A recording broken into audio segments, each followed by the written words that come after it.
Много хора вярват, че опасните аборигени трябва да бъдат боядисани и да изглеждат странно, но това не винаги е така. По-голям процент от членовете на племената изглеждат като съвсем обикновени хора, но не се препоръчва да ги посещавате, защото някои от тях срещат непознатите с тояги, а някои ги обсипват с градушка от стрели. С вас е Ханин Фая и днес ще ви покажа най-опасните племена на нашата планета и ще споделя с вас на какво са способни те. Корубо. Амазония с право се смята за едно от най-опасните места. Тук се намират и големи крокодили, и гигантски анаконди, и опасни пирани. Но ако сте успели да избягате от опасните животни, можете да се натъкнете на опасните племена. Племето Корубо е едно от тези. Те живеят в Бразилия, на границата с Перу. За племето е станало известно през 1996 година. Не си струва по никакъв начин да се шегувате с това племе. Корубо се смята за едно от най-опасните племена, както в Южна Америка, така и в света. За да разберете защо това е така, просто трябва да разберете какво правят. Те никога не се разделят със своите оръдия и тояги. Те отлично умеят да ги използват в битки, тъй като са агресивен и войствен народ. За местните жители не е проблем да се отърват от непознат турист, който не им е допаднал. Като цяло племето Корубо може да се нарече племе аналог на легендарната Спарта, защото както в Спарта, така и при Корубо, слабите и болните се изхвърлят от племето, без ни най-малко колебание. Само най-силните войни трябва да са в племето. Не е изнадващо, защото Корубо често се бият със съседни племена, в които жените участват наравно с мъжете. Необходимо е да се отбележи, че винаги тези войствени и корави туземци излизат победители от подобни битки.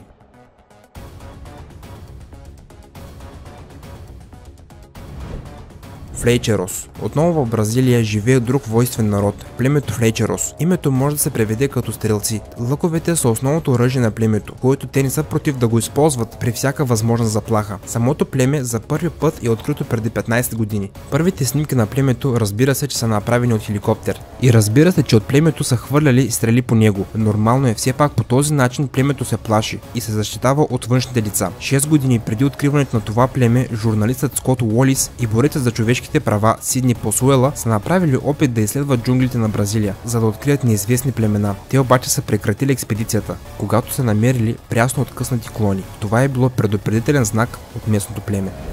Машко Пиро. Не само в Бразилия живеят свирепи племена. В съседно Перу има много зли племена, но Машко Пиро се откроява най-много от останалите. Това е изолирано племе, чието членове живеят в солидарност и самота в джунглите на Перу. За първи път това племе е станало известно през 2012 година. Първи, които са открили аборигените, са били археолози. Те са ги заснели отдалеч и са продължавали да го правят в продължение на години. Машко Пиро е едно от най-опасните племена в Южна Америка и в света като цяло. Те живеят в пълна изолация, отказват да осъществяват контакт с който и да е било и проявяват безумна агресия към всеки, който сметнат за заплаха. Аборигените стрелят по минаващите лодки с туристи, а също така правят и предупредителни изстрели в посоката на националният парк Ману. Представителите на други племена са се опитвали да установят контакт с това племе, но за съжаление е започнала смъртоносна битка.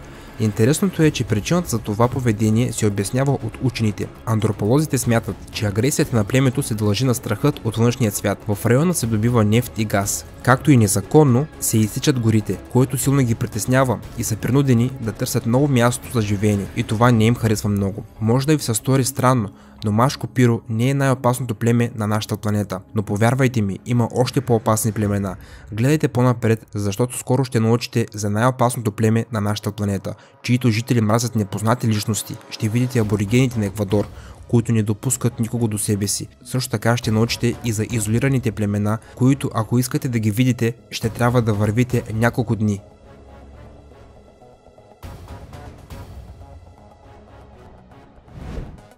Сентинелци. Учените имат голям късмет, ако успеят да стигнат до аборигените на дадено племе, за да проучат особеностите на живота им. Но това не винаги се оказва лесна задача. Някои племена живеят толкова изолирано и отдалечено, че е почти невъзможно да се намерят, а някои племена мразят всякакви непознати, а сентинелците принадлежат към последните. Този народ, живеещ на остров Северен Сентинел на Бенгалския залив, който се намира в близост до Индия, са известни със своята невероятна агресия към всякакви непознати. Сентинелците не желаят да осъществяват контакт с външния свят. Те живеят в пълна изолация повече от 60 000 години. Те отдавна са превърнали северните сентинели в свои острови. Какво бихте направили, ако някой непознат ви разбие вашата къща? Вероятно ще решите проблема си с побой или в по-добрият случай ще извикате полиция. Сентинелците обаче са много по-твърди в това отношение. Те посрещат всеки, който стъпи на тяхна земя с цял град от стрели. Почти е невъзможно да напуснете острова жив. Невъзможно е да се долети дори до Северен Сентинел и е доста опасно като цяло.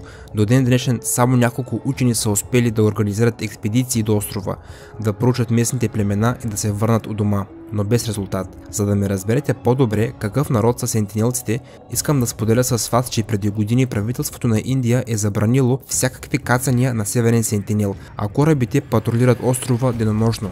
Не е изненадващо, че това племе се смята за едно от най-древните и най-опасните в света. Джарава. Най-близките съседи на сентинелците и по развитие са племето Джарава.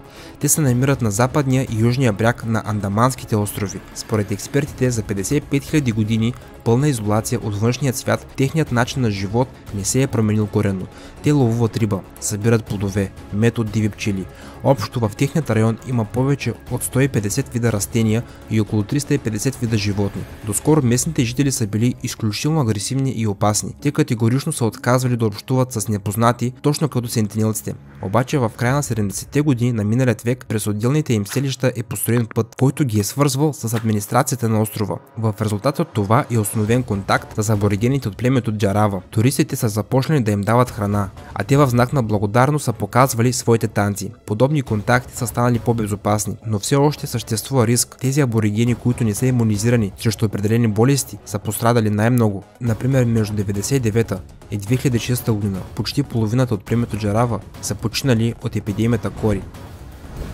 Хуаорани. През 1955 година 5 евангелисти от Съединените щати са решили да пътуват до тропическите гори на Амазонка, за да се опитат да разпространят християнството сред местните племена. Хуаорани, това е племе, живеещо в Еквадор, и никога не са влизали в контакт с външния свят. През септември 1955 година мисионерите са пуснали подаръци за аборигените от огромен самолет, въпреки че членовете на племето не са били много доволни от подаръците. Те не са го приели като предупреждение и в началото на 1956 година те са решили да опознаят по-отблизо това племе.